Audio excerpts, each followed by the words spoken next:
Hi hello ಎಲ್ರಿಗೂ ನಮಸ್ಕಾರ. Welcome back to my channel. ಎಲ್ಲರೂ ಹೇಗಿದ್ದೀರಾ? ಎಲ್ಲರೂ ಚೆನ್ನಾಗಿದ್ದೀರಾ ಅಂದ್ಕೊಂಡಿದ್ದೀನಿ. ಹಾಗೆ ನಾನು ಕೂಡ ಚೆನ್ನಾಗಿದ್ದೀನಿ. ಇದು ಮಾರ್ನಿಂಗ್ ವ್ಲಾಗ್ ಸ್ಟಾರ್ಟ್ ಮಾಡ್ತಾಯಿದ್ದೀನಿ. ಇವತ್ತು ಬೆಳಗ್ಗೆ ಬಾಗಿಲಿಗೆ ನೀರು ಹಾಕಿ ರಂಗೋಲಿ ಹಾಕೋಣ ಅಂತ ಹೇಳ್ಬಿಟ್ಟು ಹಾಕ್ತಾಯಿದ್ದೀನಿ. ಹಾಗಾಗಿ ಹಾಗೆ ಒಂದು ವಿಡಿಯೋ ಕ್ಲಿಪ್ನ ತೊಗೊಂಡೆ. ಬಾಗಿಲೆಲ್ಲ ನೀಟಾಗಿ ತೊಳೆದು ಒರೆಸ್ಕೊಂಡ್ಬಿಡ್ತೀವಿ ನಾವು, ಯಾಕಂತಂದರೆ ನೀರೆಲ್ಲ ಹಾಕಿ ತೊಳೆಯಲ್ಲ. ನಮ್ಮನೆ ಬಿಲ್ಡಿಂಗಲ್ಲಿ ಮೇಲ್ಗಡೆ ಅಂತಂದರೆ ಫುಲ್ಲು ಮೆಟ್ಲು ಹಾಗೆ ಈ ರೀತಿ ಒಟ್ಟಾರ ಇದೆಯಲ್ಲ, ಅದೆಲ್ಲ ಅಂದರೆ ಒರೆಸೋದಕ್ಕೆ ವಾರಕ್ಕೆ 2 ಸಲ ಒಬ್ಬರು ಆಂಟಿ ಬರ್ತಾರೆ. ಸೊ ಹಾಗಾಗಿ ಅವರೆಲ್ಲ ಒರೆಸ್ಕೋತಾರೆ.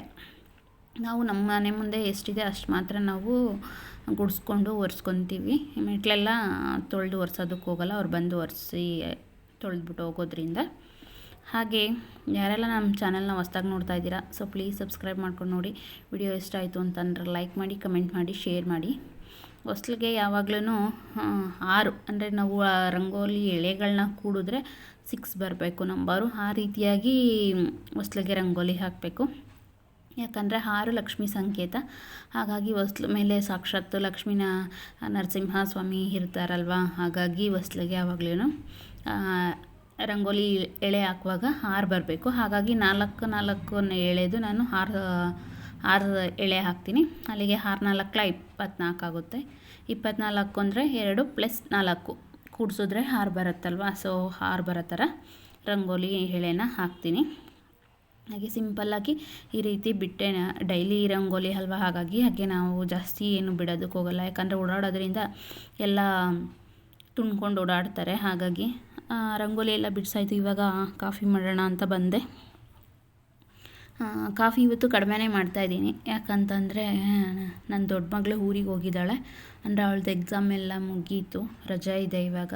ಹಾಗಾಗಿ ಮತ್ತು ಅಮ್ಮನಿಗೆ ಆಪ್ರೇಷನ್ ಕೂಡ ಆಗಿತ್ತಲ್ಲ, ಹಾಗೆ ಅಮ್ಮನ ನೋಡ್ಕೊಳ್ಳೋರಿಲ್ಲ ಅಂತ ಹೇಳ್ಬಿಟ್ಟು ಕಳಿಸಿದ್ದೀನಿ. ಇವಾಗ ಕಾಫಿಗೆ ಹಾಲನ್ನ ಸಪ್ರೇಟ್ ಕಾಯಿಸ್ಕೊಂಡೆ. ಈಗ ಡಿಕಾಕ್ಷನ್ ಮಾಡ್ಕೋತಾ ಇದ್ದೀನಿ.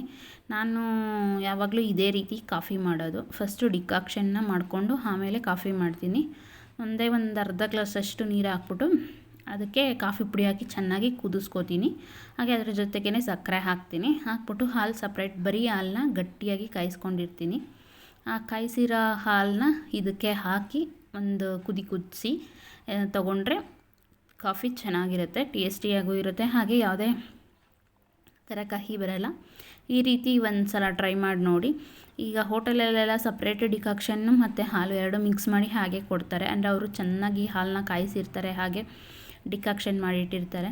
ನಾವಿಲ್ಲಿ ಹಾಲು ಮತ್ತು ಡಿಕಾಕ್ಷನ್ ಜೊತೆಗೆ ಕಾಫಿನೂ, ಅಂದರೆ ಡಿಕಾಕ್ಷನಿಗೆ ಹಾಲು ಹಾಕಿ ಮಳ್ಳಿಸ್ಕೊಳ್ಳೋದ್ರಿಂದ ಚೆನ್ನಾಗಿರುತ್ತೆ. ಅಂದರೆ ನಾವು ಜಾಸ್ತಿ ಮಾಡಲ್ವಲ್ಲ, ಹಾಗಾಗಿ ಇವಾಗ ನೋಡ್ತಾ ಇರ್ಬೋದು ಡಿಕಾಕ್ಷನ್ನು ಕುದ್ದಿತ್ತು. ಅಂದರೆ ಕಾಫಿ ಪುಡಿ ಚೆನ್ನಾಗಿ ಕುದ್ದಿತ್ತು. ಅದು ಕಾಫಿ ಪುಡಿ ಕುದ್ರೇ ಅದರಲ್ಲಿರೋ ಕಾಫಿ ಫ್ಲೇವರೆಲ್ಲ ಬಿಟ್ಕೊಳ್ಳೋದು. ನೀವು ಹಾಲಿಗೆ ಕಾಫಿ ಪುಡಿ ಹಾಕಿ ಕುದಿಸಿ ಮಾಡ್ತೀವಿ ಅಂತ ಅಂದರೆ ಚೆನ್ನಾಗಿರಲ್ಲ. ಈ ರೀತಿ ಟ್ರೈ ಮಾಡಿ ನೋಡಿ. ಹಾಗೆ ಬ್ರೇಕ್ಫಾಸ್ಟ್ಗೆ ಅಂತ ಹೇಳ್ಬಿಟ್ಟು ದೋಸೆಗೆ ನೆನೆಸಿದೆ. ಸೊ ದೋಸೆ ಇಟ್ಟು ನೋಡ್ತಾ ಇರ್ಬೋದು ಚೆನ್ನಾಗಿ ಉಬ್ಬಿ ಬಂದಿದೆ.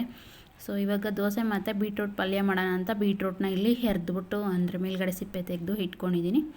ಇವಾಗ ಅದು ಬೀಟ್ರೋಟ್ ಎಲ್ಲ ತೊಳೆದ್ಬಿಟ್ಟು ಇವಾಗ ತುರಿದ್ಬಿಟ್ಟು ದೋಸೆಗೆ ಪಲ್ಯ ಮಾಡ್ತಾಯಿದ್ದೀನಿ. ದೋಸೆಗೆ ಯಾವಾಗಲೂ ಆಲೂಗಡ್ಡೆ ಪಲ್ಯ, ತೆಂಗಿನಕಾಯಿ ಚಟ್ನಿ ಚೆನ್ನಾಗಿರುತ್ತೆ. ಬಟ್ ಇವತ್ತು ಆಲೂಗಡ್ಡೆ ಇರಲಿಲ್ಲ, ಹಾಗೆ ಬೀಟ್ರೋಟ್ ಇತ್ತು. ಸುಮ್ಮನೆ ವೇಸ್ಟ್ ಆಗುತ್ತೆ ತರಕಾರಿ ಅಂತ ಹೇಳ್ಬಿಟ್ಟು ಪಲ್ಯ ಮಾಡೋಣ ಅಂತ ಬೀಟ್ರೋಟ್ ಪಲ್ಯನ ಮಾಡ್ತಾಯಿದ್ದೀನಿ. ಚೆನ್ನಾಗಿರುತ್ತೆ ದೋಸೆ ಜೊತೆಗೆ. ಟ್ರೈ ಮಾಡಿ ನೋಡಿ ನೀವು ಒಂದ್ಸಲಿ. ದೋಸೆಗೆ ಚೆನ್ನಾಗಿರಲ್ಲ ಅಂತ ನಾನು ಅಂದ್ಕೊಂಡು ಇಷ್ಟು ದಿವಸ ಮಾಡ್ತಾ ಇರಲಿಲ್ಲ, ಬಟ್ ತುಂಬ ಚೆನ್ನಾಗಿರುತ್ತೆ ದೋಸೆ ಜೊತೆ. ಕ್ಯಾರೆಟ್ ಪಲ್ಯ, ಹಾಗೆ ಬೀಟ್ರೋಟ್ ಪಲ್ಯ, ಆಲೂಗಡ್ಡೆ ಪಲ್ಯ, ಬೇರೆ ತರಕಾರಿಗಳ ಪಲ್ಯ, ಸಾಗು, ಚಟ್ನಿ, ಆಲೂಗಡ್ಡೆ ಕುರ್ಮಾ, ಈ ರೀತಿ ಎಲ್ಲ ಥರ ಕಾಂಬಿನೇಷನ್ನು ತುಂಬ ಚೆನ್ನಾಗಿರುತ್ತೆ. ಹಾಗೆ ಈರುಳ್ಳಿ ಮತ್ತು ಮೆಣಸಿನ್ಕಾಯಿನ ಕಟ್ ಮಾಡಿಕೊಂಡೆ ಪಲ್ಯಕ್ಕೆ. ಹಾಗೆ ಸಾಂಬಾರು ಕೂಡ ಇತ್ತು ರಾತ್ರಿದು. ಈ ಕಡೆ ಕುಕ್ಕರಲ್ಲಿ ಇಟ್ಟಿದ್ದೀನಲ್ವ, ಆ ಸಾಂಬಾರನ್ನು ಬೇಯಿಸೋದಕ್ಕೆ, ಅಂದರೆ ಬಿಸಿ ಮಾಡೋದಕ್ಕೆ ಇಟ್ಟಿದ್ದೆ. ಹಾಗಾಗಿ ಸಾಂಬಾರು ಕೂಡ ಬಿಸಿಯಾಗಿದೆ. ಇವಾಗ ದೋಸೆಗೆ ಹಾಕ್ತಾಯಿದ್ದೀನಿ. ದೋಸೆ ಮತ್ತು ಬೀಟ್ರೋಟ್ ಪಲ್ಯನ ಮಾಡ್ತಾ ಇರೋದು. ಹಾಗೆ ದೋಸೆ ನಾನ್ ಸ್ಟಿಕ್ ಆಗಿರೋದ್ರಿಂದ ನಾನು ಫಸ್ಟೇ ಎಣ್ಣೆ ಹಾಕೋದಕ್ಕೆ ಹೋಗೋಲ್ಲ. ದೋಸೆ ಹಾಕ್ಬಿಟ್ಟು ಮೇಲೆ ಆಯಿಲ್ ಹಾಕಿ ಈ ರೀತಿ ಮುಚ್ಚಿಬಿಟ್ಟು ಬೇಯಿಸ್ತೀನಿ. ಚೆನ್ನಾಗಿ ಬರುತ್ತೆ ದೋಸೆ. ಹಾಗೆ ಇದು ಮೀಟಿಂಗ್ ಇತ್ತು ಅಂತಂದರೆ, ನಮ್ಮದು ಕೆಂಪೇಗೌಡ ಚಾರಿಟೇಬಲ್ ಟ್ರಸ್ಟ್ ಅಂತ ಇದೆ, ಮಾರ್ಚ್ ಅಂದರೆ ಏಪ್ರಿಲ್ 7ನೇ ತಾರೀಕು ಇಲ್ಲಿ ನಮ್ಮ ಏರಿಯಾದಲ್ಲಿ ನಂದಿನಿ ಲೇಔಟು ಅಲ್ಲಿ ರಾಗಿ ಮುದ್ದೆ ಹಾಗೆ ನಾಟಿ ಕೋಳಿ ಸಾರು ತಿನ್ನೋ ಸ್ಪರ್ಧೆನ ಏರ್ಪಡಿಸಿದ್ದೀವಿ. ಆ ಮೀಟಿಂಗಿಗೆ ಕರೆದಿದ್ರು. ಅಂದರೆ ಆ ಟ್ರಸ್ಟಲ್ಲಿ ನಾನು ಕೂಡ ಪದಾಧಿಕಾರಿ, ಹಾಗಾಗಿ ಅಲ್ಲಿಗೆ ಹೋಗಿದ್ದು ಆ ಕಾರ್ಯಕ್ರಮದ ಬಗ್ಗೆ ಎಲ್ಲ ಚರ್ಚೆ ಮಾಡೋದಕ್ಕೆ. ನೀವು ಭಾಗವಹಿಸೋರು ಅದನ್ನು ಕಮ್ಯುನಿಟಿ ಪೋಸ್ಟಲ್ಲಿ ಹಾಕಿರ್ತೀನಿ, ಆ ನಂಬರ್ಗೆ ಕಾಂಟ್ಯಾಕ್ಟ್ ಮಾಡಿ ನೀವು ಕೂಡ ಭಾಗವಹಿಸ್ಬೋದು. ಹಾಗೆ ಯಾರೆಲ್ಲ ನಮ್ಮ ಚಾನಲ್ನ ಹೊಸ್ದಾಗಿ ನೋಡ್ತಾ ಇದ್ದೀರಾ, ಸೊ ಪ್ಲೀಸ್ ಸಬ್ಸ್ಕ್ರೈಬ್ ಮಾಡ್ಕೊಂಡು ನೋಡಿ. ವಿಡಿಯೋ ಇಷ್ಟ ಆಯಿತು ಅಂತ ಅಂದರೆ ಲೈಕ್ ಮಾಡಿ, ಕಮೆಂಟ್ ಮಾಡಿ, ಶೇರ್ ಮಾಡಿ. Thank you.